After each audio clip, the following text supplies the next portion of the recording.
కూడి వచ్చినటువంటి మీ అందరికీ ప్రభువైన యేసుక్రీస్తు నామములో శుభములు, వందనాలు మరొకసారి తెలియజేస్తున్నాను. కర్మేల్ ఆత్మీయ సహవాస సంఘ విశ్వాసులకు, ఈ కాన్ఫరెన్స్ కాల్లో ఉన్నటువంటి మీ అందరికీ ప్రభువును మన ప్రియ రక్షకుడైన యేసుక్రీస్తు వారి శ్రేష్ఠ నామములో వందనాలు. దేవుని యొక్క వాక్యాన్ని మనం విందాం. మన వాక్య భాగంలో వెళదాం. గలతీ పత్రిక 5వ అధ్యాయం 19, 20, 21 వచనం వరకు చదువుకుందాం. ఈ 3 వచనాలు చదువుదాం. శరీర కార్యములు స్పష్టమై ఉన్నవి. అవేమనగా జారత్వము, అపవిత్రత, కాముకత్వము, విగ్రహారాధన, అభిచారము, ద్వేషములు, కలహము, మత్సరములు, క్రోధములు, కక్షలు, భేదములు, విమతములు, అసూయలు, మత్తతలు, అల్లరితో కూడిన ఆటపాటలు మొదలైనవి. శరీర కార్యాల గురించి అపొస్తలుడైన పౌలు గారు గలతీ సంఘానికి రాస్తూ ఇదిగో ఇలాంటివి శరీర కార్యాలు అని ఆయన తెలియజేస్తూ వచ్చారు. దేవుని పిల్లలైనటువంటి మనం వీటి విషయాల్లో ఎలా ఉండాలి, వీటిని ఏ రీతిగా మనం జయించాలి, వీటిని ఎలాగ మనం జయించాలి అనేటువంటి విషయాల గురించి మనం ధ్యానం చేసుకుంటున్నాం. శరీరము దుష్ట వాంఛలకు నిలయమని, పాపపూరితమైనదని, ఒక వ్యక్తి మారు మనసు పొందిన తర్వాత కూడా అది అతనికి కొన్ని సందర్భాల్లో బహు ప్రమాదకరమైన శత్రువుగా మారిపోతుందని, అనుకూల పరిస్థితులను బట్టి ఏదో ఒక సందర్భంలో దాని స్వభావం బయటపడుతూ ఉంటుందని మనం చెప్పుకుంటూ వస్తున్నాం. ఇంతవరకు మనం చెప్పుకున్నటువంటి విషయాలు, మొదటి వర్తమానంలో శరీర స్వభావం, శరీరానుసారుల స్వభావం ఎలా ఉంటుంది, శరీర కార్యాలపై విజయం సాధిస్తే మనకు కలిగే మేలు ఏంటో చెప్పుకున్నాం. రెండవ వర్తమానంలో జారత్వాన్ని గురించి చెప్పుకున్నాం. మూడవ వర్తమానంలో వ్యభిచారం గురించి చెప్పుకున్నాం. 4వ వర్తమానంలో అపవిత్రత గురించి చెప్పుకుంటూ వచ్చాం. ఈరోజు ఈ 5వ వర్తమానంలో కాముకత్వం గురించి చెప్పుకుందాం. కాముకత్వము దీని పర్యాయ పదాలు చూడండి. కాముకత్వము, కామాతురత, కామాతురము, కామ వికారము, పోకిరితనము, అజితేంద్రియత్వము, కచ్చశుద్ధి లేమి, జారత్వము, వ్యభిచారం. ఒక విషయం ఆలోచించేయండి. మనం ఎప్పటి వరకు ధ్యానం చూస్తూ వచ్చినటువంటి అంశాలన్నీ కూడా ఈ కామాతురత వల్లే. మనం ధ్యానం చేస్తూ వచ్చిన అంశాలు 3: జారత్వము, వ్యభిచారము, అపవిత్రత. ఈరోజు చెప్పుకున్నటువంటి ఈ కామాతురత, కామాతురము, కాముకత్వము అనే దానివల్లే అవన్నీ బయటకు వస్తాయి అన్నమాట.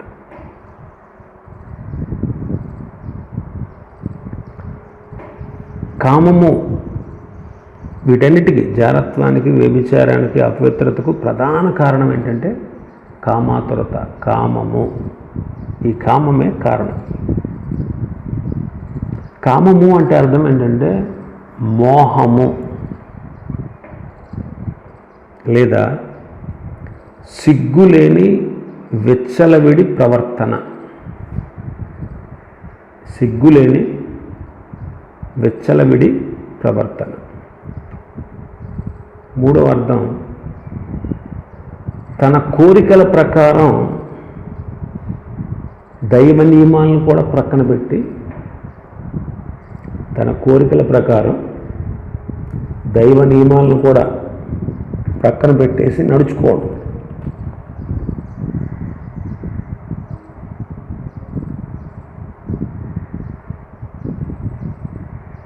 గమనించండి,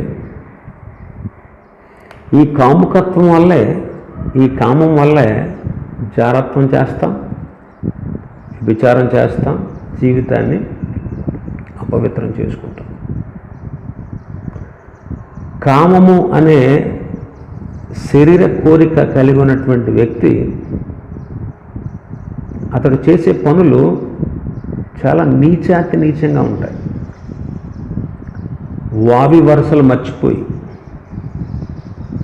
అత్యంత దారుణంగా వాళ్ళు ప్రవర్తిస్తూ వస్తారు. అత్యంత దారుణంగా వావి వరుసలు మర్చిపోతారు. చాలా దారుణంగా ప్రవర్తిస్తూ వస్తారు. ఎంతటి నీచమైన స్థితికైనా దిగజారిపోతారు. సభ్య సమాజం అంతా కూడా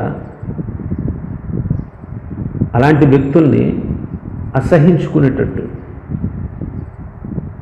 అలాంటి వ్యక్తుల్ని చేదరించుకునేటట్లు, అలాంటి వ్యక్తులు బ్రతకూడదు, బ్రతక తగరు ఎలాంటి వాళ్ళు అని వాళ్ళకి వ్యతిరేకంగా తయారయ్యేటట్లు వాళ్ళు నడుస్తూ ఉంటారు. చూడండి, ఎన్ని సందర్భాలు మనం చూడట్లేదు, ఎన్ని గొడవలు, ఎన్ని ఈ విషయాలు మన కళ్ళెదుట చూడట్లేదు. చాలా విషయాలు కదా, ఇలాంటి విషయాలన్నీ కూడా మనం వార్తాపత్రికల్లో, న్యూస్ ఛానల్స్లో ఎన్నో చూస్తాం.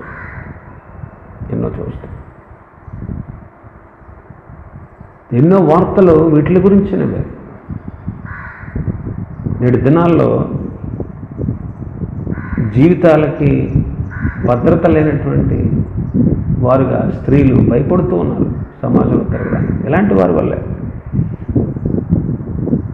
ఈ కామోద్రేకం అనేది, ఈ మోహోద్రేకం అనేది, ఈ అజితేంద్రియత్వం అనేది, ఈ కామ వికారం అనేది చాలా భయంకరమైనటువంటిది అన్నమాట. దీనివల్లే మనం ఇంతకుముందు చెప్పుకున్న 3 ఇలాంటి లక్షణం ఉండబట్టే ఆ 3 బయటపడతాయి: జారత్వం, వ్యభిచారం, అపవిత్రత. కాబట్టి దీని విషయంలో మనం చాలా జాగ్రత్తగా ఉండాలి. పరిశుద్ధ గ్రంథంలో రాయబడిన దాని గురించే మనం మాట్లాడుకుంటున్నాం. ఇదేది మన సొంత నాలెడ్జ్ కాదు, లేకపోతే సొంత తెలివితేటలు కాదు, లేకపోతే సొంత ప్రసంగం కాదు. బైబిల్లో ఉన్నది మీకు చూపిస్తుంది. బైబిల్లో జరిగిన సందర్భాలనే మనం ఆధారం చేసుకుంటూ, ఇదిగో వీళ్ళు ఎలా ప్రవర్తించారు, వీళ్ళకి ఎలా శిక్ష వచ్చింది, వీళ్ళు ఎలా నడుచుకున్నారు, అందుకే దేవుని ఉగ్రత, కోపం వీళ్ళ మీదకి ఎలా వచ్చింది అంటూ కంపేర్ చేసుకుంటూ, ఇప్పటి తరంలో ఉన్నటువంటి మనం వీటి విషయమై మరింత జాగ్రత్త వహించి దేవుణ్ణి మహింపరిచే విధంగా, ఆయన బిడలంగా మనం ఆయన మార్గంలో జీవించాలి. మీరు చదవండి, ఇర్మియా గ్రంథం కానీ, యెహెజ్కేలు గ్రంథం కానీ, ఈ 2 చదివితే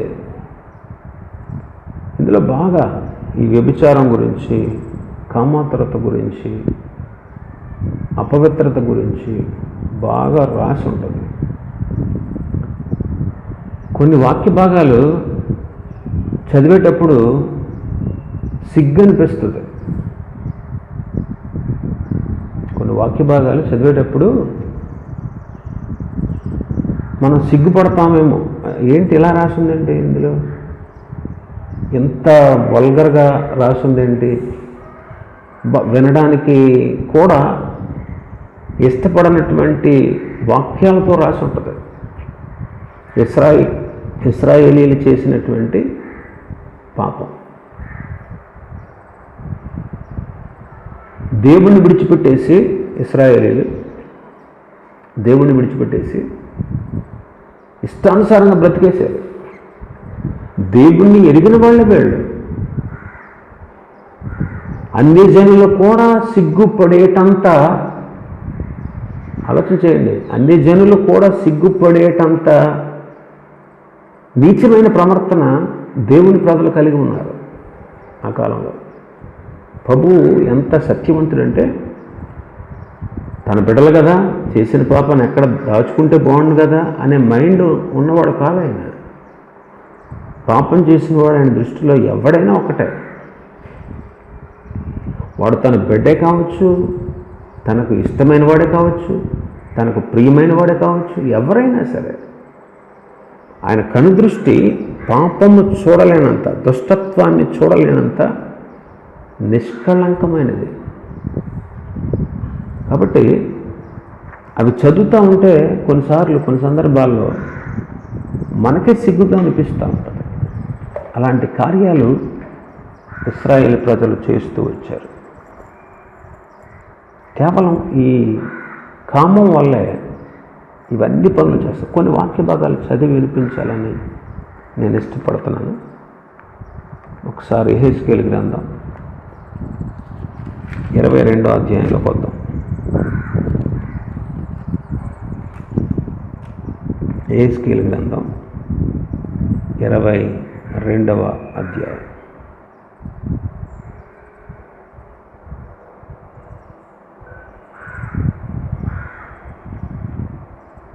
మొదటి నుంచి మీరు ఈ వాక్యం అయిపోయాక మొదటి నుంచి ఒకసారి చదవండి 16వ వచనం వరకు. నేను కొన్ని వచనాలు మీకు చదివి వినిపిస్తాను. 9వ వచనం ఆఖరి మాట ఏమనుందంటే, నీలో కామ వికార చేష్టలు జరుగుతున్నాయి. ఇశ్రాయేలీలు చెరలోకి వెళ్ళిపోయారు. 3 దఫాలుగా వాళ్ళు చెరలోకి వెళ్ళారు. చెరలో ఉన్న వారి మధ్యన యెహెజ్కేలు చెరలో ఉన్నటువంటి ప్రజల మధ్యలో పరిచర్య చేశాడు.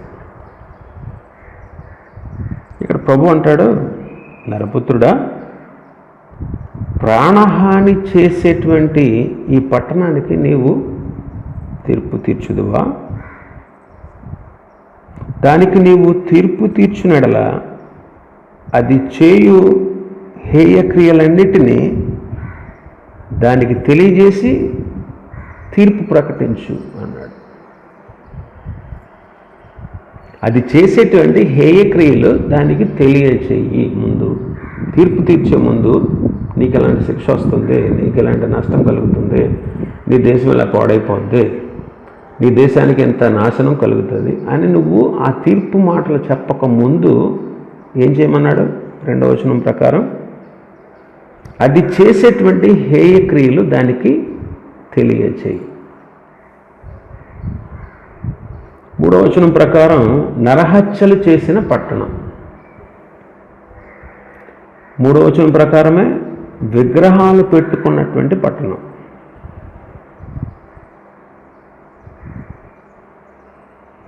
ఇంకా మనం చూస్తే 7వ వచనం, 6, 7 వచనాలు. నీలోని ఇశ్రాయేలీల ప్రధానులందరూ తమ శక్తి కొలది నరహత్యలు చేయుదురు. నీలో తల్లిదండ్రులు అవమానం పొందుదురు. నీ మధ్యనున్నటువంటి పరదేశులు దౌర్జన్యమునందుతున్నారు. తండ్రి లేని వాళ్ళు, విధవరాలు హింసించబడతా ఉన్నారు. దేవునికి ప్రతిష్ఠితమైన వస్తువుల్ని వారు తృణీకరిస్తూ ఉన్నారు. విశ్రాంతి దినాల్ని అపవిత్రం చేస్తున్నారు. కొండెములు చెప్పేవాళ్ళు నీలో ఉన్నారు. నరహత్య చేసేవాళ్ళు నీలో కాపురం ఉన్నారు. పర్వతాల మీద భోజనాలు చేసిన వారు నీ మధ్య నివసిస్తున్నారు. 9వ వచనం ఆఖరిలో, నీలో కామ వికార చేష్టలు జరుగుచున్నాయి. ఏ చేష్టలు అంటే ఇవి? కామ వికార చేష్టలు. ఇప్పటివరకు చెప్పిన వాళ్ళు చేసిన పాపాలు, ఇంకా కామ వికార చేష్టల గురించి చెప్తున్నాడు 10వ వచనంలో. తమ తండ్రి మానాచ్ఛాదము తీసివేసేవారు నీలో ఉన్నారు. 10వ వచనంలో చదవడానికే మనకి వినసొంపుగా ఉండదు. అసలు ఏంటి ఇలాంటివన్నీ రాశారేంటి అనిపిస్తుంది అనమాట ఈ మాటలు. ఆయన ఎందుకు రాశాడు తెలుసా? ఇలాంటి పనులు చేసేవాళ్ళు ఉన్నారు ఇప్పటి కాలంలో కూడా. కాబట్టి అలాంటి వాళ్ళు జాగ్రత్త పడి జీవితాలు దిద్దుకొని మార్పు చెందాలని రాశాడు దేవుడు. ఊరికనే రాయలేదండి బైబిల్లో. మన దేవుడు మన మేలు కోరి ఈ విషయాలని రాశాడు. ఇంకా 10వ వచనంలో అంటాడు, అశుచి అయి బహిష్టి అయిన స్త్రీలను చెరుపు వాళ్ళు నీలో కాపురం ఉన్నారు. ఒక్కొక్కడు 11వ వచనం, ఒక్కొక్కడు తన పొరుగువాని భార్యను కూడి హేయక్రియలు చేస్తున్నాడు. మరొకడు కామాతురుడై కోడల్ని అపవిత్రం చేస్తున్నాడు. తండ్రి కుమార్తె అంటే సహోదరులను కూడా చెరుపుతున్నాడు. ఇంకా నరహత్య చేయడానికి లంచం పుచ్చుకుంటున్నారు మీలో. అప్పిచ్చి వడ్డీ పుచ్చుకొని ఇతరుల్ని బాధించుచు బలవంతంగా దోచుకుంటున్నారు. కొంతమంది అన్యాయంగా లాభాన్ని సంపాదిస్తున్నారు. ప్రభు అంటాడు 14వ వచనంలో, ఇదిగో నేను నీకు శిక్ష విధించబోతున్నాను. నేను శిక్ష విధించబోయేటువంటి ఆ కాలంలో ఓర్చుకోవడానికి చాలినంత ధైర్యం నీ హృదయానికి ఉందా? సహించేటంతటి బలం నీకుందా? ప్రభు అడుగుతున్నాడు. ఇవన్నీ కూడా చదవడానికి చాలా ఎలా ఉండదు, ఎబ్బెట్టిగా ఉంటాయి. కానీ వాస్తవాలు, ఇలాంటి కార్యాలు రహస్యంగా జరిగించేవాళ్ళు చాలామంది ఉన్నారు. అందుకే దేవుడు మనతో మాట్లాడుతున్నాడు. కామ వికార చేష్టలు అంటే ఇవి. ఏం చేష్టలు? కామ వికార చేష్టలు. యెరూషలేము గురించి చెప్పబడింది. పరిశుద్ధ గ్రంథం వ్యభిచారణ గురించి చాలా అర్థాలు ఉన్నాయి. దేవుణ్ణి విడిచిపెట్టి అన్యుల దేవతలను వెంబడించడం విగ్రహారాధన. దేవుని విడిచిపెట్టి ఇతర దేవతల్ని దేవుళ్ళని అనుసరించడం వ్యభిచారం అన్నాడు. కాబట్టి గమనించండి, మనం దేవుని ప్రజలం, దేవుని బిడ్డలం. ఇలాంటి కామాతురతకు సంబంధించిన లక్షణాలు ఉంటే దేవుడు శిక్ష విధిస్తాడు. ఆయన అడుగుతున్నాడు 14వ వచనంలో, నేను నీకు శిక్ష విధించబో కాలాన్న ఓర్చుకోవడానికి చాలినంత ధైర్యం నీకుందా? నేను నీకు శిక్ష విధించు కాలమున సహించగలిగేటంతటి బలం నీకుందా అని అడుగుతున్నాడు. కాబట్టి ఇలాంటి పనులు చేసే వాళ్ళకి శిక్ష తప్పదు. మళ్ళీ ఇంటికి వెళ్ళిన తర్వాత ఒకసారి క్షమించాలి. ఇంటికి వెళ్ళిన తర్వాత అంటున్నాను, మీరు ఈ వాక్యం వినేసిన తర్వాత కూడా ఒకసారి ఈ అధ్యాయాన్ని 16వ వచనం వరకు చదవండి. ఇంకా యెహెజ్కేలు గ్రంథంలో మీకు ఇంకా చెప్పలేదు, కానీ చాలా భయంకరమైనటువంటి మాటలు ఉంటాయి. భయంకరమైనటువంటి మాటలు అసలు వినేటప్పుడు సిగ్గుపడాల్సి వస్తుంది. మనం అవి చదివేటప్పుడు చెప్పడానికి మాకే సిగ్గుపడేంత మాటలు అక్కడ ఉన్నాయి. కొన్నిసార్లు అవి భయం పుట్టిస్తాయి, కొన్నిసార్లు అయ్యో ఎంత భయంకరమైనటువంటి దుష్టిత ఇశ్రాయేలుది అనిపిస్తాయి. కాబట్టి కామ వికార చేష్టలు మనలో ఉండకూడదండి. ఈ కామం వల్లే మనం వ్యభిచరిస్తాం, జారులమవుతాం, అపవిత్రులమవుతాం. జారత్వానికి, వ్యభిచారానికి, అపవిత్రతకు ప్రధాన కారణం కామమే.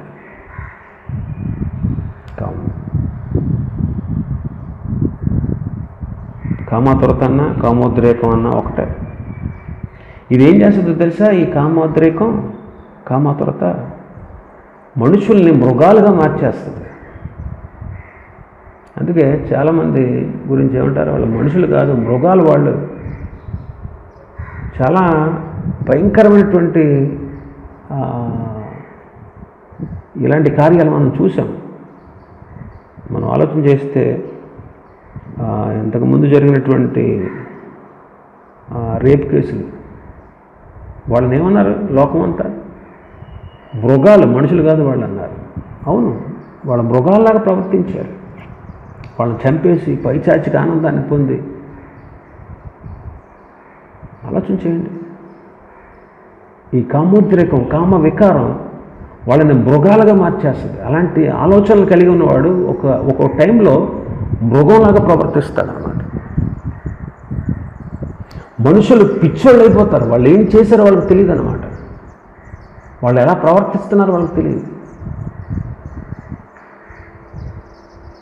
వాళ్ళకి నిద్రను, సుఖాన్ని కూడా దూరం అయిపోద్ది. అలాంటి వాళ్ళు నిద్రపోరు, సరిగా సుఖంగా ఉండలేరు. వాళ్ళ జీవితాలని నాశనం చేసుకుంటారు.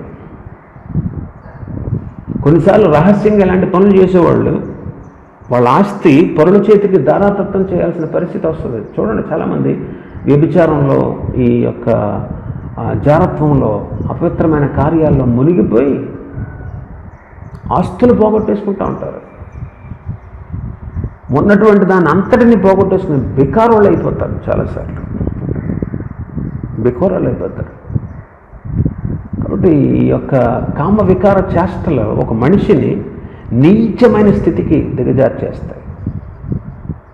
కొన్నిసార్లు ఒంటరిగా మిగిలిపోతారు వాళ్ళు. కొన్నిసార్లు దీర్ఘకాలిక రోగాలు వచ్చి, HIV లాంటి రోగాలు వచ్చి, వాళ్ళు మందులు లేని జబ్బులు వచ్చి వాళ్ళు చాలా ఇబ్బందులు పడతారు. కామాతురత కలిగినటువంటి వాళ్ళు వ్యభిచారాన్ని, జారత్వాన్ని చేసి అపవిత్రులు అవుతారు. కామాతురత కలిగిన వాళ్ళు అక్రమ సంబంధాలు కలిగి ఉంటారు. కామాతురత కలిగిన వాళ్ళు పరస్త్రీలని, పరపురుషుల వంక మోహపు చూపులు చూస్తారు. కామాతురత కలిగిన వాళ్ళు బూతు సాహిత్యాలు చదువుతారు, బూతు బొమ్మలు చూస్తారు, బూతు సినిమాలు చూస్తూ ఉంటారు. పరిశుద్ధ గ్రంథంలో చాలామంది ఉన్నారు. ఒకళ్ళిద్దరి గురించి మనం ఒకసారి వాళ్ళ జీవితాన్ని గురించి ధ్యానం చేద్దాం. మొదటి వాడు అమ్నోను. సమూయేలు 2వ గ్రంథం 13వ అధ్యాయం. ఒకసారి తెరిచి ఉంచండి మీ బైబిల్. సమూయేలు 2వ గ్రంథం 13వ అధ్యాయం మొదటి నుంచి చివరి వరకు చదివితే, తర్వాత ఈ వాక్యం అయిపోయిన తర్వాత చదవండి. కొన్ని విషయాలు మీకు తెలియపరుస్తాను. దావీదు కొడుకు అమ్నోను. దావీదుకు చాలామంది భార్యలు ఉన్నారు. అందులో ఒక భార్య కొడుకు అమ్నోను, మరొక భార్య కొడుకు అబ్షాలోము. అబ్షాలోముకి ఒక చెల్లెలు ఉంది. ఆమె పేరు తామారు.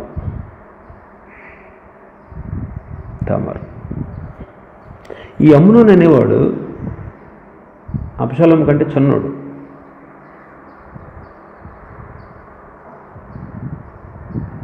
తామారుని మోహించాడంట. చూడండి, వీడికి ఏ వరుస అవుతుంది? తను చెల్లెలు వరుస అవుతుంది కదా. ఒకే తండ్రి బిడ్డలండి వీళ్ళ, చెల్లెలు అవుతుంది. ఈ మోహం, ఈ కామోద్రేకం, ఈ కామ వికారం వీడిలో వావి వరసలు మర్చిపోయేటట్టు చేసింది. వరస మర్చిపోయాడు.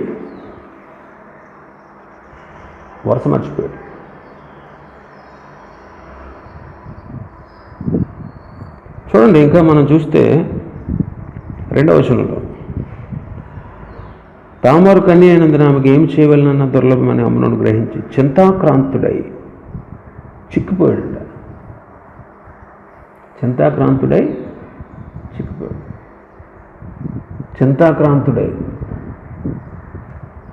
చూడండి, వీడికి ఉన్నటువంటి ఈ జబ్బు, ఈ కామోద్రేకం అనే జబ్బు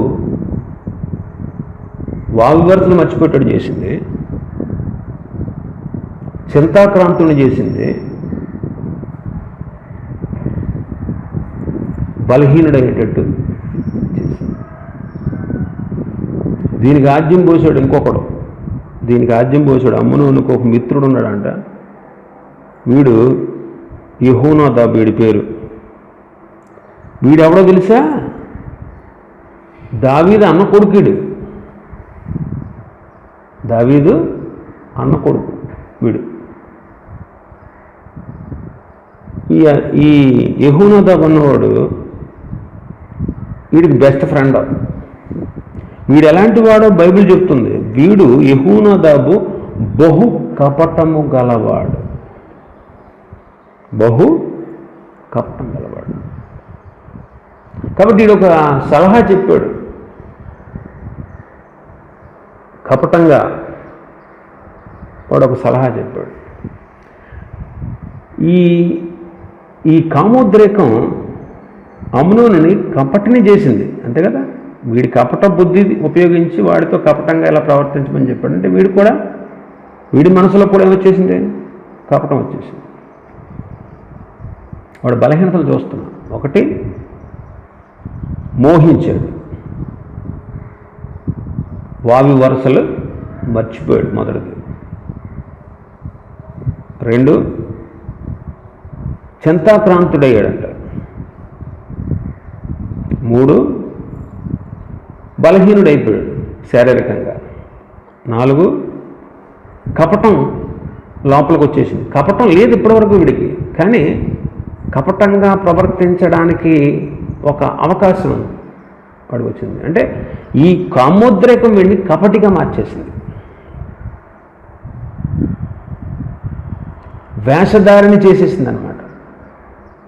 అందుకే ఏమన్నాడు వాడు చెప్పినట్టు 5వ వచనం మనం చూస్తే, నీవు రోగువైనట్టు వేషం వేసుకుని మంచం మీద పండుకో, నీ తండ్రి నేను చూడడానికి వస్తాడు, నీవు నా చెల్లెలైన తామారు సిద్ధం చేసిన భోజనాన్ని నేను భుజించినట్లు అమ్మొచ్చి నేను చూస్తుండగా దాన్ని సిద్ధం చేసి నాకు పెట్టమని అడుగు అని బోధించాడు. ఆ రోజుల్లో అమ్నోను కాయిలా పడినని రాజు అతన్ని చూడవచ్చినప్పుడు, కాయిలా పడ్డా వీడు? కాయిలా పడినట్టు వేషం వేసుకున్నాడు అనమాట. వేషధారణ వచ్చేసింది వీడికి, వేషధారణ.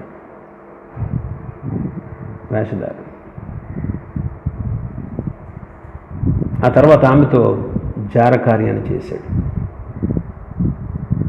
ఆమెను పాడు చేశాడు, ఆమెను అవమానపరిచాడు.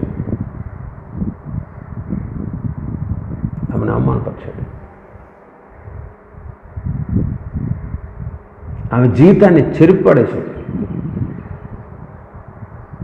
వాడు అడిగాడు తండ్రిని, నా చెల్లెలు వచ్చి నాకు భోజనం పెట్టాలంటే, ఇల్లమ్మ చచ్చిపోయేలాగా ఉన్నాడు, బాగోలేదు, వాడు బాగుపడతలేదు, మంచాన్ని పట్టాడు అని తెలియకుండా దావీదు వెళ్ళి కాస్త భోజనం అంతా చేసి పెట్టమ్మా అంటే వచ్చి చేసింది, చేసి వాడి దగ్గర తీసుకొచ్చిన తర్వాత వాడు ఆమెని పాడు చేసింది. ఆలోచన చేయండి. ఇదే కామ వికారం అంటే, ఇదే మోహం అంటే, ఇదే కామోద్రేకం అంటే. కామోద్రేకం అమ్నోన్ని వావి వరసలు మర్చిపోయేటట్టు చేసింది. 2, చింతాక్రాంతుని చేసింది. 3, బలహీనుని, శారీరకంగా బలహీనుని చేసింది. 4, కపటంగా ప్రవర్తించేటట్లు మార్చేసింది. 5, వేషధారిగా మార్చేసింది. 6, అబద్ధికుడుగా మార్చేసింది. తండ్రితో అబద్ధం చెప్తున్నాడు కదా, అబద్ధికుడుగా మార్చేసింది. 7, ఘోరమైన పాపం చేసేటట్లుగా వాడిని తయారు చేసింది. వాడికి ఏమన్నా దీనివల్ల ఏమన్నా వాడికి ఒరిగింది ఉందా? పోనీ ఎన్నో దినాలు వీడు సుఖపడ్డా, సంతోషించాడా ఈ పాపం వల్ల? వాడికి ఏదైనా మనశ్శాంతి ఉందా? వాడికి ఏదైనా సంతోషం కలిగిందా? ఆలోచన చేస్తే తన జీవితాన్ని వాడు చేతులారా నాశనం చేసుకున్నాడు. ఏమైందో తెలుసా? వాడు చంపబడ్డాడు, హత్య గావించబడ్డాడు. ఎంత భయంకరమైన దుస్థితి అండి, ఎంత భయంకరమైన దుస్థితి.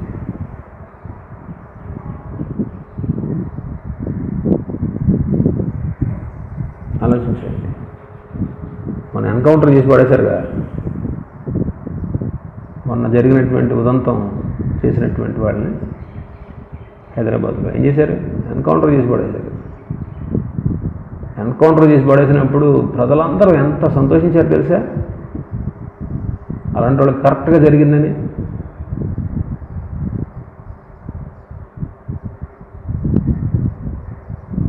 ఆలోచన చేయండి. ఈ కామోద్రేకం, ఈ మోహోద్రేకం, ఈ వ్యామోహం నేటి దినాల్లో క్రైస్తవులను కూడా పట్టుకుని వాళ్ళని సర్వనాశనం చేస్తుంది. వాళ్ళు దొరికారు. ఎవరు?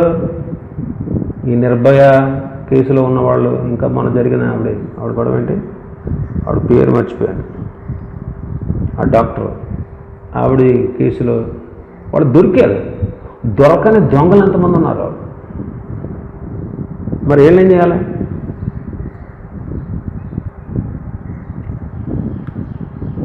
ఇప్పుడైనా మారు. ఇంకా నేను పట్టించలేదు దేవుడు, పట్టివ్వలేదు ప్రభు. ఇంకా నేను లోకానికి, చట్టానికి, సాటి వ్యక్తులకి ఇంకా పట్టించలేదు దేవుడు. నీ మీద ఎంత ప్రేమ గలవాడు చూడు. నీకు అవకాశం ఇస్తున్నాడు. నేను పట్టిస్తే నీ పొరుగు పోద్ది, నీ విలువ పోద్ది, నీ జీవితం పోద్ది, నీ సాక్ష్యం పోద్ది, నీ మంచితనం పోద్ది, నీ జీవితం సర్వనాశనం అయిపోద్ది. సమాజంలో విలువలేని స్థితికి వెళ్ళిపోతావు. కొన్నిసార్లు ఈ ఇన్సిడెంట్స్ నిన్ను మరణానికి, నిత్య నాశనానికి తీసుకెళ్తాయి. బాగా గమనించండి. ఇలాంటి నైతికమైనటువంటి లక్షణాల విషయంలో మనం చాలా జాగ్రత్తగా ఉండాలి. దేవుని వాక్యం నేను హెచ్చరిస్తూ ఉంటాను. దేవుని వాక్యం నేను హెచ్చరిస్తూ ఉంటాను. ఓ యమనస్తుడా, నువ్వు వాక్యం వింటున్నావా? నువ్వు యమనస్తుడు అయితే నువ్వు మరింత జాగ్రత్తగా ఉండాలి. నీకు వివాహమైంది అయినా నువ్వు ఇలాంటి స్థితిలో ఉన్నావా? నీవు కూడా చాలా జాగ్రత్తగా ఉండాలి, లేకపోతే నీ కుటుంబం సర్వనాశనం అయిపోతుంది. యవనస్తుడా, నువ్వు ఎలాంటి స్థితిలో ఉంటే నీ జీవితం నాశనం అయిపోతుంది. ఓ కుటుంబంలో ఉన్నటువంటి స్త్రీ అయినా పురుషుడైనా, మీరు కుటుంబీకులా? మీకు కుటుంబం ఉందా? భార్య భర్త అనే బంధాలు ఉన్నాయా మీకు? మీరు ఎలాంటి స్థితిలో మీరు ఉంటే కనుక మీ కుటుంబం సర్వనాశనం అయిపోతుంది. గుర్తుపెట్టుకోండి. ఇది చాలా భయంకరమైనటువంటి స్థితికి నిన్ను నడిపిస్తుంది. చాలా భయంకరమైన స్థితికి నడిపిస్తుంది. అమ్మునోను చూడండి, ఎన్ని అవలక్షణాలు అనేవాడికి. ఈ కామాతురత, ఈ మోహోద్రేకం, ఈ కామ వికారం వాడిలో ఉంది కాబట్టి వాడు ఎన్ని పాపాలు చేశాడు చూడండి. ఇవన్నీ పాపాలే కదా. వావి వరుసలు మర్చిపోయాడు, అది పాపం కదా. చాలామంది వావి వరుసలు మర్చిపోతారు. 2, చింతాక్రాంతుడయ్యాడంట. వాడికి సంతోషం లేదన్నమాట. ఇంకా ఆ చింతలోనే బతుకుతున్నాడు. ఎప్పుడు దొరుకుద్దా అవకాశం, ఎప్పుడు దొరుకుద్దా అవకాశం, ఇదే చింత వాడికి. ఆనందం ఎంటలేదు, లేకపోతే ఆలోచన పడుకోవట్లేదు, వేరే పని లేదు ఇంకాడికి. అందుకే శారీరకంగా బలహీనుడు అయిపోయాడు, చిక్కిపోయాడంట, బలహీనుడు అయిపోయాడు. 4వది కపటం వచ్చేసింది వాళ్ళు. ప్లాన్ అన్నమాట, కపటంగా ప్లాన్ వేసాడు. 5 తండ్రిని మోసం చేశాడు, వేషధారి అయ్యాడు. వేషధారణ అనేది మోసం. ఎదుటి వాళ్ళని మోసం చేస్తాను, దేవుడు మోసం చేస్తాను అనుకుంటావు, కానీ నిన్ను మోసగించుకుంటావు. అందుకే అన్నాడు ప్రభు తన వాక్యంలో, మోసపోకుడి, దేవుడు విక్రింపబడ్డాడు, మనుషుడు ఏం విత్తునో ఆ పంట. అంటే మోసం చేశాడు, వేషధారణ, వేషం వేసుకుని మోసం చేశాడు తండ్రిని మోసం చేశాడు. అబద్ధాలు ఆడుతున్నాడు.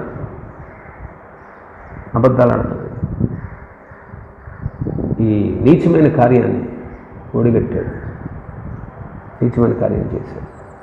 7 రకాలుగా తన జీవితం చూడండి ఎలాగైపోయిందో. ఒక్క ఈ మోహోద్రేకం వల్ల, ఈ కామోద్రేకం వల్ల, కామ వికారం వల్ల, ఆ కామ వికారం అతన్ని పట్టి పీడిస్తున్నందువల్ల, అజితేంద్రియత్వం అతన్ని మభ్యపెట్టినందువల్ల, తనను తాను అదుపులో పెట్టుకోలేకపోవడం వల్ల. అజితేంద్రియత్వం అంటే ఏంటో తెలుసా? తనను తాను అదుపులో ఉంచుకోలేకపోవడం. తనను తాను అదుపులో ఉంచుకుని ఉంటే అమ్మునను బ్రతికేవాడే తెలుసా? అమ్మునను బ్రతికేవాడే. రాజకుమారుల్లో ఒకడిగా ఉండి సొలొమోను కాలంలో కూడా అతను చక్కగా, సొలొమోను రాజయ్య కూడా అతను చక్కగా మిగతా వాళ్ళలాగా, ఇంకా చాలామంది లేరా దావీదు కొడుకులు, రాజరిక బ్రతుకుండేవాడు. కాబట్టి గమనించండి, ఈ కామ వికారం, ఈ కామకత్వం నీ జీవితాన్ని, నా జీవితాన్ని పాడు చేస్తాయి. ఒకవేళ ఎలాంటి దుస్థితిలో ఉన్నావా, సరిచేసుకో, విడిచిపెట్టు. జరగబోవు నష్టాన్ని నువ్వు ఆఫ్ చేసుకో. లేదా ఇశ్రాయేలు వలె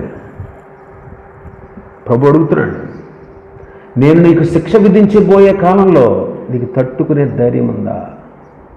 నేను నిన్ను శిక్షించే కాలంలో నువ్వు తట్టుకుని బలంగా నిలబడగలిగే సత్తా నీకుందా అని అడుగుతున్నాడు ప్రభు. కాబట్టి విషయం జాగ్రత్త. రెండో వ్యక్తి మనం చెప్పుకున్నాం, సొలొమోను. రెండో వ్యక్తి మనం చదువుకున్నాం కదా, రాజుల మొదటి గ్రంథంలో 11వ అధ్యాయంలో. 11వ అధ్యాయం అంతా మీరు ఈ వాక్యం అయిన తర్వాత అది కూడా చదవండి, ఆ భాగాన్ని కూడా చదవండి. ప్రభు చెప్పేది అందులో కొన్ని ప్రశ్నలు అడిగితే బాగుండు అనిపిస్తుంది నాకైతే, చదివేరేలేదు తెలుస్తుంది. 11వ అధ్యాయాన్ని మనం చూస్తే, రాజుల మొదటి గ్రంథం 11వ అధ్యాయం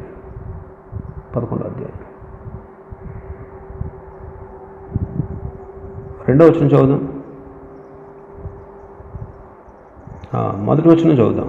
మోయాబీయులు, ఎదోమీయులు, అమ్మోనీయులు, సీదోనీయులు, హిత్తీయులను జనులు మీ హృదయములను తమ దేవతల తట్టు త్రిప్పుదురు గనుక వారితో సహవాసము చేయకూడదనియు, వారిని మీతో సహవాసము చేయనీయకూడదనియు యెహోవా ఇశ్రాయేలీయులకు సెలవిచ్చి ఉన్నాడు.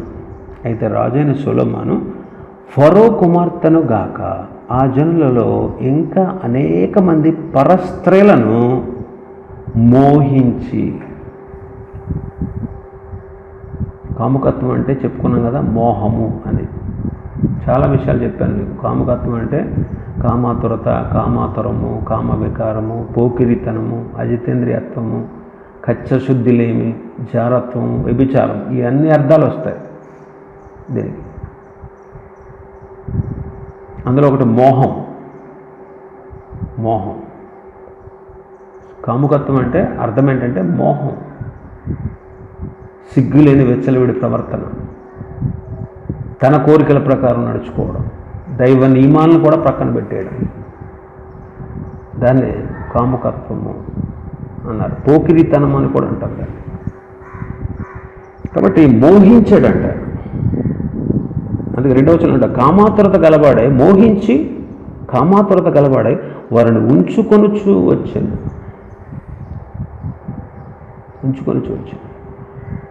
1000 మంది అయ్యారంట మొత్తం. 700 మంది రాజకుమార్తెలైన భార్యలు, 300 మంది ఒప్పపోతున్నారు. అతని భార్యలు అతని హృదయాన్ని తిప్పేశారంట. చెప్పాడు కదా ప్రభు ముందే, వాళ్ళ దేవతల తట్టు మీ హృదయాన్ని తిప్పేస్తారని. దేవుని వైపు ఉన్నటువంటి హృదయం, దేవుని వైపు ఉన్నటువంటి సొలొమోను హృదయాన్ని వాళ్ళు తిప్పేశారు. అందుకే ప్రభు 2 సార్లు కనపడి సొలొమోను హెచ్చరించిన 9వ వచనం అంటాడు, 10వ వచనంలో, 9, 10 వచనాలు. యెహోవా అతనికి 2 మారులు ప్రత్యక్షమై నీవితర దేవతను వెంబడింపవలదని అతనికి ఆజ్ఞాపించినను సొలొమోను హృదయం దేవుని యొద్ద నుండి తొలగిపోయింది. అందువల్ల దేవుడు అతని మీద కోపగించాడు. దేవుని కోపానికి గురయ్యాడు. దేవుని కోపానికి గురయ్యాడు. ఇంకా కామాతురత అంటే, కామకత్వం అంటే మరొక మాట చెప్పాను కదా, పోకిరితనము అని. పోకిరితనం, దుర్మార్గం అని కూడా వస్తుంది, పోకిరితనం అని కూడా వస్తుంది. న్యాయాధిపతుల గ్రంథం మీరు ఈ వాక్యం అయిపోయిన తర్వాత చదవండి, 19వ అధ్యాయం. న్యాయాధిపతుల గ్రంథం 19వ అధ్యాయం, 20వ అధ్యాయం కూడా మీరు చదివితే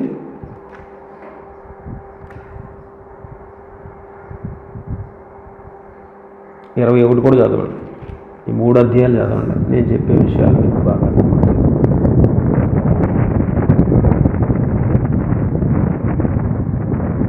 ఇశ్రాయేలుకి రాజు లేని కాలంలో లేవీయుడు ఒకడు ఎఫ్రాయిమీల ఉత్తర భాగాన పరదేశిగా నివసిస్తున్నాడు. అతడు బెత్లెహేములో నుండి ఒక స్త్రీని ఉపపత్నిగా తెచ్చుకున్నాడు. ఆ ఉపపత్ని వ్యభిచారం చేసి అతన్ని వదిలేసి బెత్లెహేములో ఉన్న తన తండ్రి ఇంటికి వెళ్ళిపోయింది. ఆమెను తీసుకొద్దామని ఆమెతో ప్రేమగా మాట్లాడి ఆమెను మళ్ళా తిరిగి తెచ్చుకుందామని వాడు వెళ్ళి తీసుకొద్దామని వెళ్ళాడు. కొన్ని దినాలు అక్కడ ఉన్నాడు. వాడు బయలుదేరి వెళ్దామంటే మామగారు ఉన్నాడు, ఇవాళ భోజనం చేసి సాయంత్రం కూడా భోజనం చేసి హాయిగా ఉంటే రేపు వెళ్తుంది ఆపేశాడు. ఒకరోజు మాత్రం లేట్ అయినా కానీ బయలుదేరి లేచి వెళ్ళిపోయాడు. తన భార్యను తీసుకున్నది, తన ఉపపత్తిని తీసుకుని వెళ్ళిపోయాడు. ఎఫ్రాయిముల మన్యానికి వెళుతున్నాడు. బెత్లెహేము నుంచి ఎఫ్రాయిము మన్య భాగానికి వెళ్ళాలి. అయితే ఒక చోటకు వచ్చేటప్పటికి సాయంత్రం అయిపోయింది. అప్పుడు ఏమనుకున్నాడంటే బెన్యామీనీల దేశమైన గిబియా అనే పట్టణానికి వచ్చాడు. అప్పుడు పొద్దుగుంకింది. ఇక్కడ ఈ రాత్రి గడుపుదాం, బస్ చేద్దాం అని చెప్పి ఆగి ఆ ఊరి సంత వీధిలో ఉన్నాడంట. ఆ ఊరోళ్ళు బస్ చేయడానికి అతన్ని పిలవాల, ఎవరో కూడా తన ఇంటికి పిలవలే. సాయంకాలంలో ఒక ముసలాయన పొలంలోంచి వచ్చాడు. అతను చూశాడు, సంత వీధిలో ఉండడం గమనించాడు. ప్రశ్నలు వేసాడు, ఎక్కడికి వెళ్తున్నావు, ఎక్కడి నుంచి వచ్చావని. ఇలా చెప్పాడు, ఇలా వెళ్తున్నావు అని చెప్పి.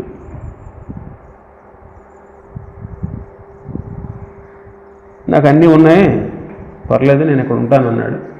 అయినా సరే వద్దు, నువ్వు వచ్చేసే మా ఇంటికి, వీధిలో రాత్రి గడపొద్దు అని తన ఇంట అతన్ని చేర్చుకున్నాడు. వాడు కాలు కడుక్కుని అన్నపానాలు తీసుకున్నారు, అన్నపానాలు పుచ్చుకున్నారు. వారు సంతోషంగా ఉంటూ ఉన్నప్పుడు ఆ ఊరు వాళ్ళందరూ వచ్చారు. 22వ వచనం మనం చూస్తే, వారు సంతోషించుండగా ఆ ఊరి వారిలో కొందరు పోకిరులు ఆ ఇల్లు చుట్టుకొని తలుపు కొట్టి, నీ ఇంటికి వచ్చిన మనుషుని మేము ఎరుగునట్లు అంటే కూడునట్లు అతన్ని బయటికి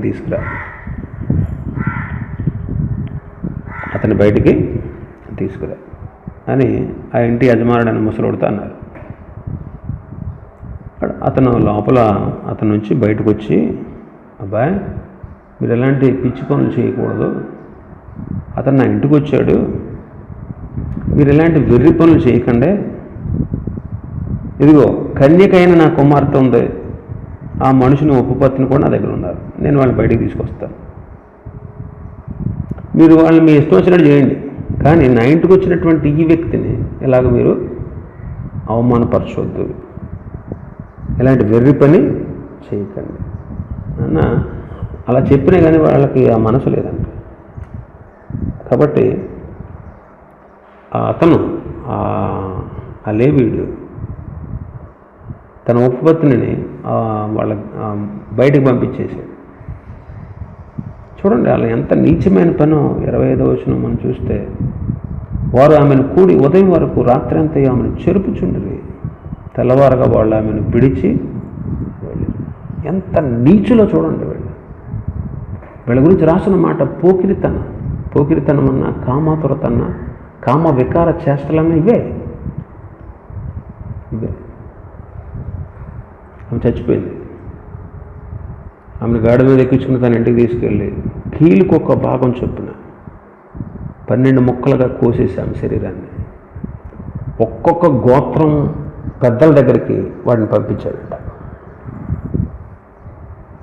అది చూసి ఇశ్రాయేల్ గోత్రంలో ఉన్న వాళ్ళందరూ కూడా షాక్ తిన్నారు.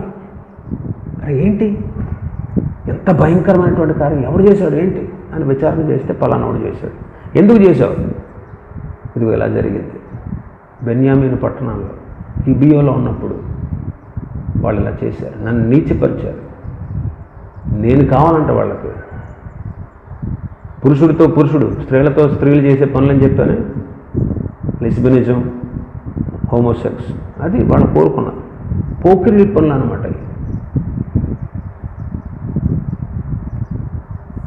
ఇలా చేశారు నా జీవితాన్ని, నాకు సంబంధించినటువంటి ఈమెను ఇలా చేశారు. అందుకే మీ అందరికి తెలియాలని నేను మీ దగ్గర పంపించాను అన్నమాట. అప్పుడు వాళ్ళందరూ ఏకమై 11 గోత్రాల వాళ్ళు ఏకమై ఈ బెన్యామీను గోత్రం మీద యుద్ధం చేశారు. బెన్యామీను గోత్రం మీద యుద్ధం చేశారు. ఆలోచన చేయండి, మీరు వెళ్ళి చదవండి, చదివిన తర్వాత మీకు అర్థమవుతుంది.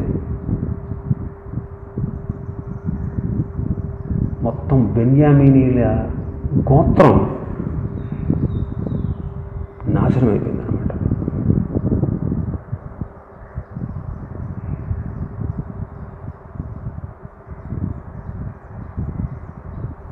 బెన్యామీనీలు ఓడిపోయారు.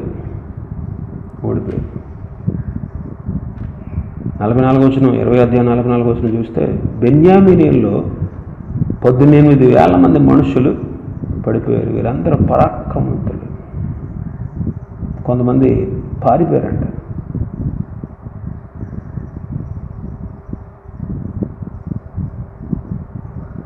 వీళ్ళందరూ పరాక్రమవంతులు. ఒక్క 600 మంది మాత్రమే పారిపోయి రిమ్మోన్ అనేటువంటి కొండ గుహలో దాక్కున్నారు. ఒక గోత్రం పాడైపోయింది అని ఇశ్రాయేలు చాలా ఏడ్చారు. ఒక గోత్రం లేకుండా పోయింది అని చాలా బాధపడ్డారు ఇశ్రాయేలు. చూసారా, వాళ్ళు చేసినటువంటి ఆ పోకిరి పని వల్ల, ఆ కామోద్రేకం వల్ల, మోహోద్రేకం వల్ల, కామ వికార చేష్టల వల్ల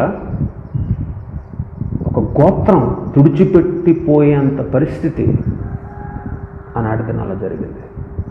ఒక గోత్రమే తుడిచిపెట్టిపోయింది. ఇలాంటి పిచ్చి పనులు చేసేవాళ్ళు, ఇలాంటి కామోద్రేకం, కాముకత్వం, పోకిరితనం, అజితేంద్రియత్వం కలిగిన వాళ్ళే కాదు, వాళ్ళతో పాటు ఉన్న వాళ్ళను కూడా నాశనం చేస్తారు. వాళ్ళతో ఉన్న సమాజానికి కూడా ఎంతో కీడు తెచ్చిపెడతారు. వాళ్ళతోనే పోదు, వాళ్ళతో పాటు ఉన్నటువంటి వారికి కూడా ఎంతో నష్టాన్ని, కీడుని కలగజేస్తారు. ఒక గోత్రమే తుడిచిపెట్టిపోయిందంటే చూడండి, ఆలోచించండి. ఒక గోత్రమే పాడైపోయారు. కాబట్టి వీటి వల్ల మన జీవితాలు నాశనం అయిపోతాయి, మన కుటుంబాలు నాశనం అయిపోతాయి. కొన్నిసార్లు మన చుట్టూ ఉండే ప్రజలు కూడా నాశనం అయిపోతారు. మరి ఎంత జాగ్రత్తగా ఉండాలండి మనం, దేవుని ప్రజలు. అన్ని జనులు ఏదో చేశారంటే, అన్ని జనులు ఏదో నడుస్తున్నారు, అన్ని జనులు ఏదో తెలియజేశారులే అనుకుంటే, తెలుసు నీవేం చేస్తున్నావు?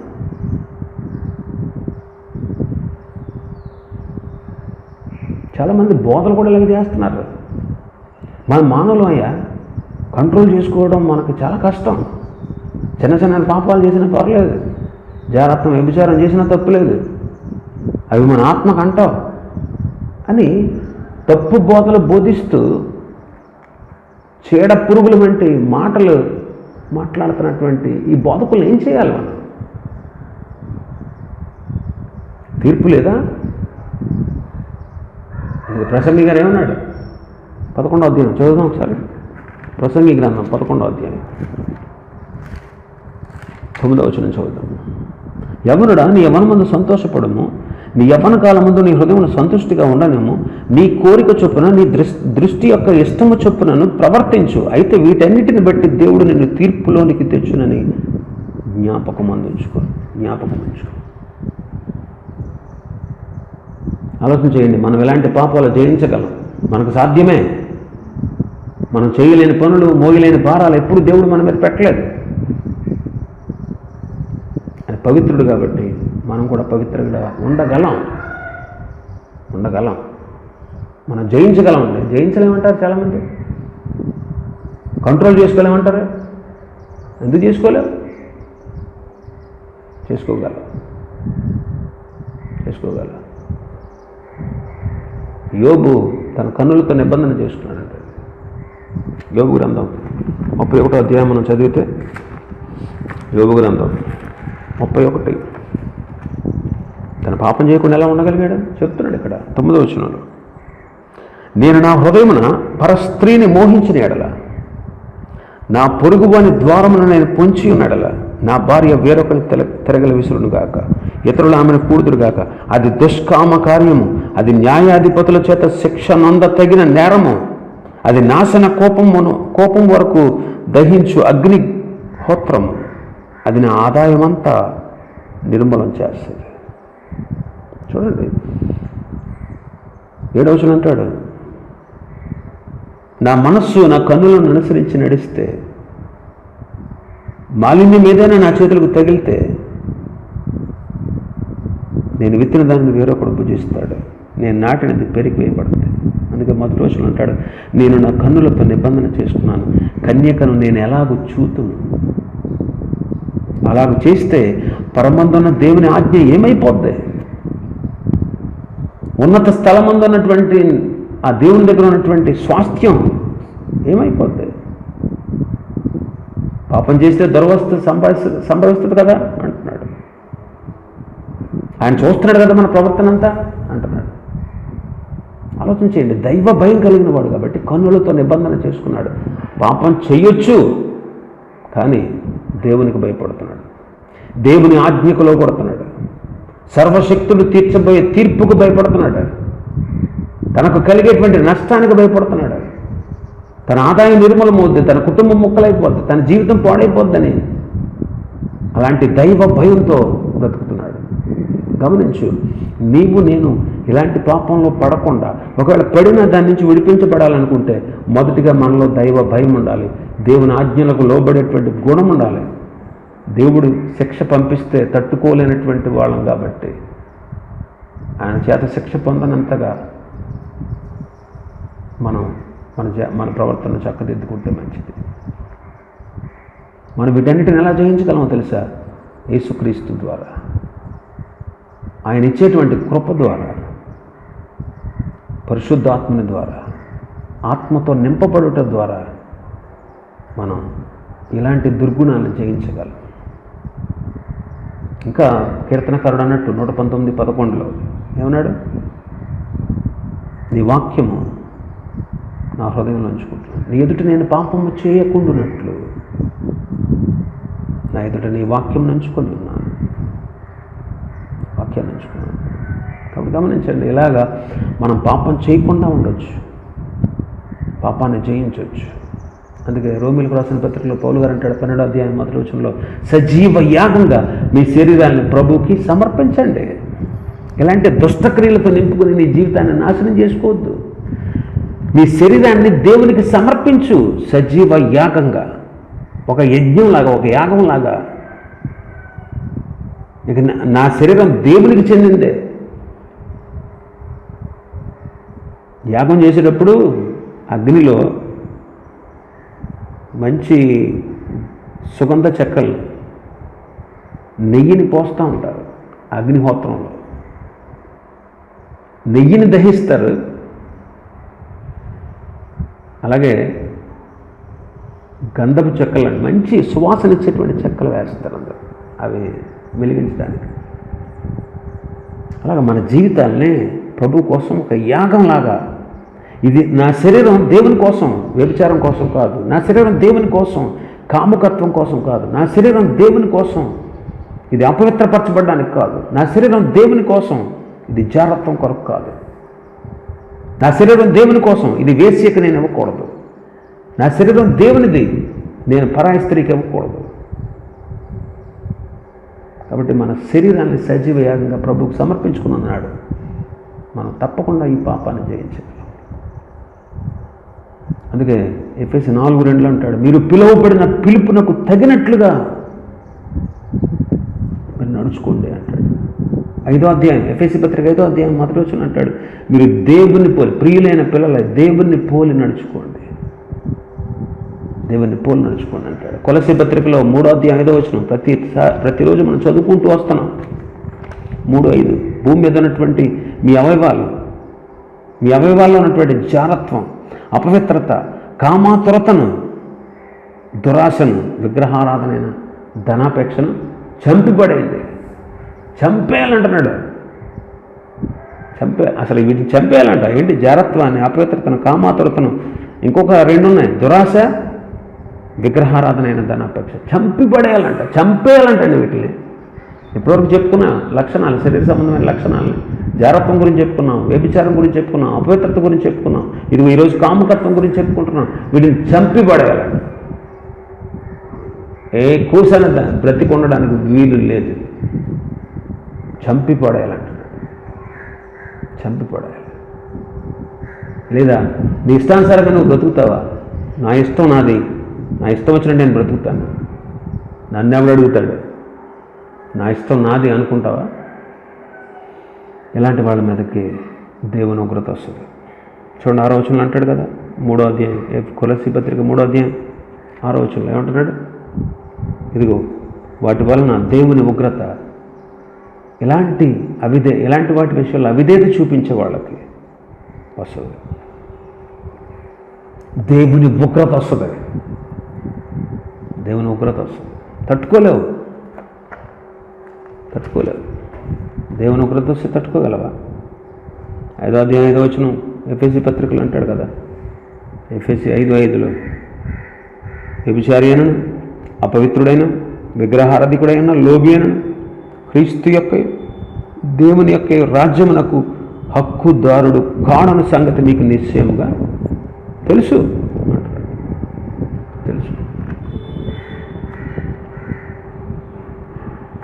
గమనించండి, దేవుని ప్రజలు అండి మనం, దేవుని బిడ్డలు. ఇలాంటి నీచమైన పాపాన్ని, వ్యభిచారాన్ని, జారత్వాన్ని, అపవిత్రతను, కామాతురతను విడిచిపెట్టి దేవుని వాక్యంతో మన హృదయాన్ని నింపుకొని, మనల్ని దేవుడు పిలిచాడు, ఆ పిలుపునకు తగినట్లుగా మనం బ్రతుకుతూ, ఆ పిలుపు తగినట్టుగా బ్రతుకుతూ, సజీవ యాగంగా మన దేహాలు ప్రభు కోసం సమర్పించి, దేవుని పోలి నడుస్తూ ఈ అపవిత్రతని, ఈ పాపాన్ని, ఈ అజ్ఞానాన్ని జయిద్దాం. దేవుడిచ్చే ఆశీర్వాదాలు పొందుకుందాం. దేవుడు ఈ మాటలు దీవించును గాక. ప్రార్థన చేసుకుందాం. పరిశుద్ధుడైన మా ప్రియ తండ్రి, మీ ఘననామానికి స్తోత్రాలు చెల్లిస్తున్నాం. గత 4 దినాలుగా శరీర సంబంధమైన కార్యాలు విశ్వాసాలైన మాలో ఉండకూడదని, వాటి విషయమై మేము జాగ్రత్త వహించాలని మీరు మాకు తెలియజేస్తూ వచ్చారు. అందుకే మీకు స్తోత్రాలు. ప్రభువా, మా శరీరం పాపభూయిష్టమైనదని, పాపంతో నిండి ఉన్నదని, ఇది మమ్మల్ని చాలాసార్లు ఇబ్బంది పడుతుందని, మారు మనసు పొందిన వాళ్ళలో కూడా కొన్నిసార్లు ఇది శత్రువుగా పరిగణిస్తుందని, అనుకూల పరిస్థితులను బట్టి ఏదో ఒక సందర్భంలో దానిలో ఉన్నటువంటి లక్షణాలు బయటపడి మా ఆత్మీయ స్థితిని దరిద్రంగా మార్చేస్తుందని, మా ఆత్మను కల్మషం చేస్తుందని, అపవిత్రపరుస్తుందని మీరు తెలియపరుస్తూ వచ్చారు.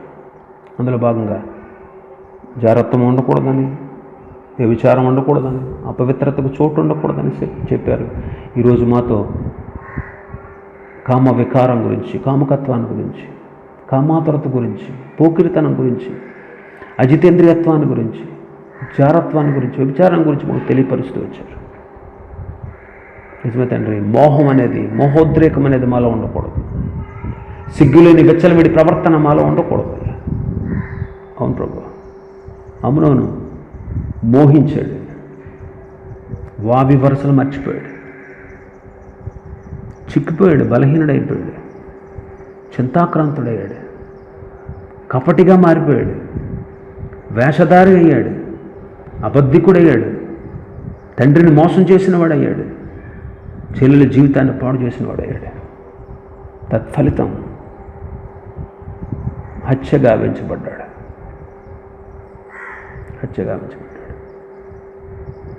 సొలొమోను కూడా మోహించి అనేక మందిని చేసుకుని దేవుని కోపానికి గురయ్యాడు. బెన్యామీనీయులు పోకిరి చేష్టలు చేసి ఒక గోత్రమే తుడిచిపెట్టుకుని పోయేటువంటి దుస్థితిని వారి గోత్రం మీద తెచ్చుకున్నారు. అవును ప్రభు, ఇలాంటి మహోద్రేకమైనటువంటి పనులు ఇశ్రాయేలీయులు కూడా చేశారు. అందుకే యెహెజ్కేలు గ్రంథంలో మీరు మాట్లాడారు, సెలవు ఇచ్చారు. యెహెజ్కేలు గ్రంథంలో మీరు తెలియపరిచారు. అవును ప్రభు, ఇలాంటి దుస్థితి మాలో ఉండకూడదు. మీరు శిక్షిస్తే మేము తట్టుకోలేము, మీరు శిక్ష పెట్టే దినాన మేము భరించలేమయ్యా. మీరు శిక్షిస్తే మేము తట్టుకునే బలం మాకు లేదు నాయన. ఇలాంటి దుర్లక్షణాలని మేము జయించాలి. అందుకే యోబులాగా మా కన్నులతో నిబంధన చేసుకోవడానికి, నీ ఆజ్ఞ ఇది అని నీకు భయపడడానికి, న్యాయాధిపతుల చేత శిక్ష నొందదగిన నేరం ఇది అని చట్టానికి భయపడడానికి, నా కుటుంబం నాశనం అయిపోద్ది ఇలాంటి పనులు చేస్తే అని సమాజానికి భయపడడానికి మాకు సహాయం చేయండి. మమ్మల్ని మేము కంట్రోల్ చేసుకోగలం. మేము సజీవయాగంగా మా శరీరాలు మీకు సమర్పించినప్పుడు, మీరు పిలువబడిన పిలుపును మేము గుర్తెరిగి, మీరు పిలిచిన పిలుపునకు తగినట్టుగా మేము బ్రతికినప్పుడే, మిమ్మల్ని పోలి నడిచినప్పుడే ఈ శరీర సంబంధమైన అవయవాల్లో ఉన్నటువంటి జారత్వం, అపవిత్రత, కాముకత్వం, విగ్రహారాధన, ధనాపేక్ష అనేటువంటి దాన్ని చంపివేసినప్పుడే మేము బ్రతకగలం, దీన్ని జయించగలం. మా కన్నుల ఎదుట, మా హృదయంలో నీ వాక్యాన్ని ఉంచుకున్నప్పుడే కేవలం యేసుక్రీస్తు అయిన మీ ద్వారా, మీ కృప ద్వారా, మీ ఆత్మ ద్వారా, మీ ఆత్మచేత నింపబడడం ద్వారా మేము జయించగలం ప్రభు. ఇలాంటి జయ జీవితాన్ని మాకు ఇవ్వండి అయ్యా. ఇలాంటి నీచమైన పనులు చేసి మా జీవితాన్ని మేము సర్వనాశనం చేసుకోకుండా, మీకు దూరం చేసుకోకుండా, మీ ఉగ్రతకు మేము పాత్రలం కాకుండా, మీ రాజ్యానికి హక్కుదారులుగా మేము ఉండకుండా పోతామేమో ఇలాంటి పనులు చేస్తే. అండ్ ఇలాంటి పనులు ఎన్నడూ మేము చేయకుండా మాకు సహాయం చేయండి, మమ్మల్ని కనికరించండి. ఇప్పటికే దీని బారిన పడి జీవితాలను వ్యర్థం చేసుకున్నటువంటి నీ బిడ్డలను కనికరించండి అయ్యా, మార్చండి, వారి పరిస్థితులను చక్కబట్టండి. ఇప్పటికీ ఇలాంటి మోహోద్రేకంతో నిండి ఉన్నటువంటి యవ్వనస్తులు ఎవరైనా ఉంటే వాళ్ళ బ్రతుకును సరిదిద్దండి అయ్యా. వింటున్నటువంటి వాక్యం వింటున్న వారిలో ఎవరైనా ఇలాంటి పరిస్థితుల్లో కనుక ఉంటే వారిని నేడే విడిపించండి అయ్యా. వారు దీని విషయంలో సరి చేసుకునేటట్లు, వాడి జీవితాన్ని చక్కబెట్టుకునేటట్లు, మేలుకరమైనటువంటి మార్గంలో వాళ్ళు నడిచేటట్లు సహాయం చేయండి. మీ దయగల హస్తాలకు మమ్మల్ని అప్పగించుకుంటూ ఘనత, మహిమ, ప్రభావం మీకే చెల్లిస్తూ, హృదయపూర్వకంగా కృతజ్ఞతలు చెల్లిస్తూ, మీరు ఇచ్చిన వాక్యాన్ని బట్టి స్తోత్రాలు చెల్లిస్తూ, నీ వాక్యం మమ్మల్ని బ్రతికించేది, మమ్మల్ని సరిగా నడిపించేది కనుక నీ వాక్యం ద్వారా మేము నడిపించబడుటకు, మీ దీవెనలు పొందుకున్నటకు మాకు సహాయం చేయండి. ఘనత, మహిమ, ప్రభావం మీకే ఆరోపిస్తూ, హృదయపూర్వకంగా మీ కృతజ్ఞతలు చెల్లిస్తూ, యేసుక్రీస్తు ప్రభువారి శ్రేష్టమైన నామంలో ప్రార్థించి బ్రతిమలాడి వేడుకుంటున్నాం పరమ తండ్రి. ఆమేన్.